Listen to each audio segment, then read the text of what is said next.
това видео ще разгледаме предимствата и недостатъците на микрослушалките тип тапичка. Предимствата им са, че имат малки размери под 1 см, произвеждат по-силен, чист и ясен звук. Батерията, с която работят, издържа до 10 часа работа. Лесно се поставят и лесно се изваждат от ухото. Те са приемник и работят с най-различни видове и размери предаватели.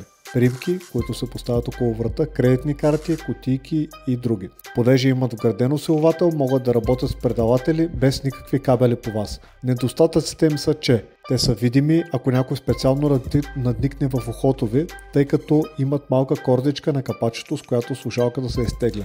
Затова е по-добре да имате дълга коса. Понеже с вграден усилвател, при наличие на по-силен от вашия сигнал, например на примка за магнитна слушалка, е възможно да започнете да чувате друг разговор. При много тихо помещение усилена слушалка е възможно звукът да бъде чут извън ухото.